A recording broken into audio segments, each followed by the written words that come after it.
bizi nə dəyişdi?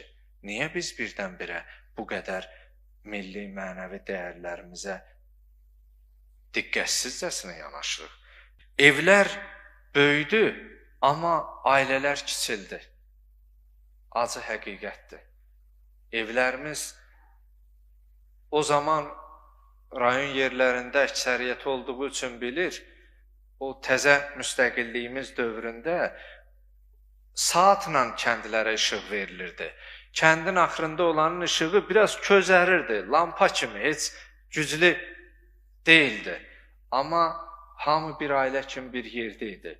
İndi elə məscidimizdən götürək, yaşıl işıq, qırmızı işıq, sarı işıq, çilçıraq eləyirik evlərimizi.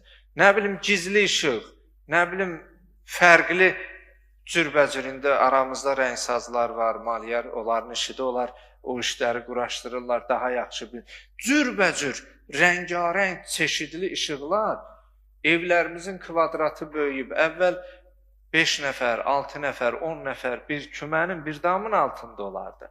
Mən elə demirəm, yaxşı idi, indi pisdir ha. Amma mehribanlıq var idi. İndi qonşu qonşunu tanımır. Qardaş qardaşın halından xəbəri yoxdur. Atan oğuldan, oğlun atadan, hərə öz aləmində. Hərə elə öz problemində mi deyim, aləmində mi deyim? Bəzən adam bilmir hansı ifadədən istifadə etsin ki, o tam yerinə otursun. Tam haqqın, o deyəcəyin fikrin haqqını əda eləsin. Bir sözlə, sürətlə ağıllı telefon, smart telefonlar icad oldu.